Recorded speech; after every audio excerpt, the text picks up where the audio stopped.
నా పేరు పార్వతి అండి, మాది గురజాల. అయితే ఇప్పుడు నేను ఆర్కే మాస్టర్ గురించి చెప్తాను.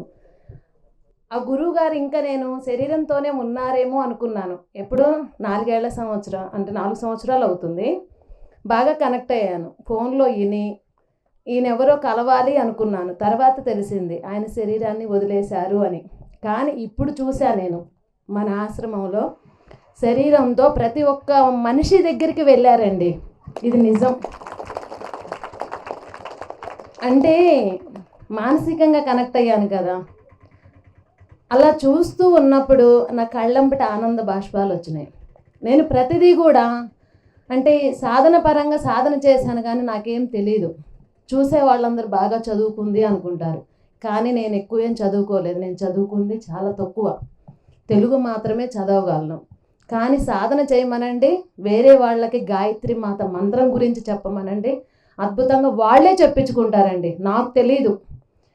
నోరు అలా మాట్లాడడం మొదలు పెట్టాను అని అంటే వాళ్ళకి ఏం కావాలో అది అందించబడుతుంది మనకు తెలియకుండా.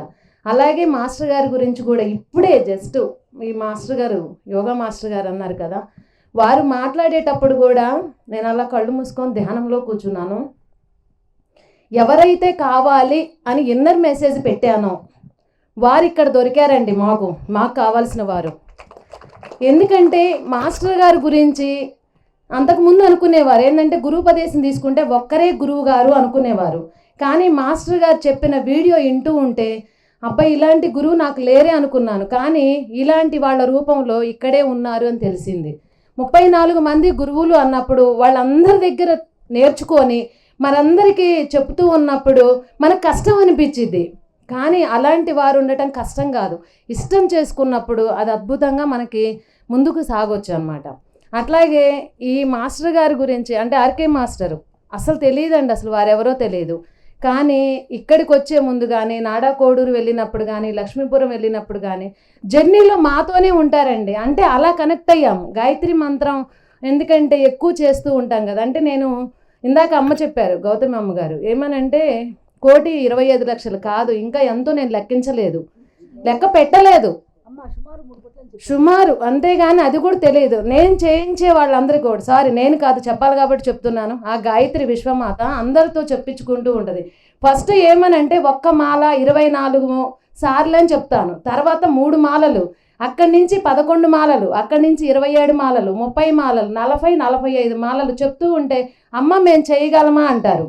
కానీ మా అమ్మ నాన్న పెట్టిన పేరు పార్వతి, కానీ నన్ను పూర్తిగా ఈ భూమి మీద గాయత్రి అమ్మగా మార్చేశారు. అలాగే ఆ విశ్వమాత అందరికీ చెప్పించుకుంటూ ఉంది. ఎక్కడెక్కడో కూడా తెలియదండి, వాళ్ళందరూ కనెక్ట్ అవుతూ ఉంటారు. అమ్మ మీరు చెప్పింది నిజం, ఎందుకంటే ఆమె ఎదురుగా మాట్లాడుతూ అందరికీ చెప్పిస్తూ ఉంటుంది. అలాగే అందరి దగ్గరకు కూడా వెళ్తూ ఉంది. అమ్మ నాకు ఈ రూపంలో కనిపించింది అని మనం భ్రమ అనుకుంటాం. భ్రమ అయితే ఒక్కసారే కదా, పొద్దాక మనకు కావాల్సింది అందించరు కదా వాళ్ళు. ఆనందంలో మర్చిపోయాను. ఈ పొందుగుల గ్రామంలో ఒక స్టేటస్ చూసి మాత్రమే గౌతమి అమ్మకు నేను ఫోన్ చేయడం జరిగింది. ఇక్కడికి వచ్చినాక ఏంటంటే ప్రతి ఒక్కరూ స్వయంభూ. ఫస్ట్ ఈ ఆశ్రమంలోకి రాగానే అడుగు పెట్టంగానే తెలిసింది ఏంటంటే ఇక్కడ జపశక్తి కావాలి అని తెలిసిందండి. అలాగే ఎందుకంటే మనం ప్రతి ఒక్కరము వచ్చి వెళ్తున్నాం కానీ జపం చేయట్లేదండి. విశ్వమాత గాయత్రి అంటేనే ఇక్కడ జపశక్తి కావాలి కదా, ఆ జపం మనం ఎవరూ చేయట్లా. వచ్చిన వాళ్ళు ఏంటంటే ఇక్కడికి వచ్చినప్పుడన్నా చేస్తూ ఉంటే మనకు అలవాటై మళ్ళీ ఇంటికి వెళ్ళిన దగ్గర మనం చేసుకోవచ్చు.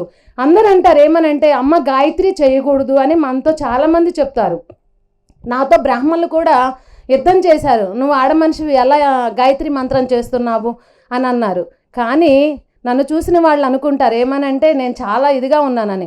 నడువుల్లో 4 రాడ్లు ఉన్నాయి, ఆపరేషన్ అయింది. ఎలా గాయత్రి అమ్మవారు పూజ చేస్తూ కూడా ఎందుకమ్మ మీకు ఇలా జరిగినాయి అని మీరు అడగొచ్చు.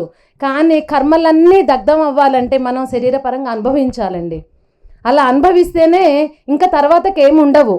చెయ్యంగానే మనకి కష్టాలు తీరుతాయని కానీ ఆరోగ్యంగా ఉంటామని కానీ, కష్టం ఎక్కువ వచ్చిందంటే అవి పోతున్నాయని అర్థం. ఇది గమనించండి. ఓకేనండి, మీ అందరికీ కూడా చాలా చాలా ధన్యవాదాలు ఇది పొందుగో గ్రామానికి వచ్చినందుకు కూడా.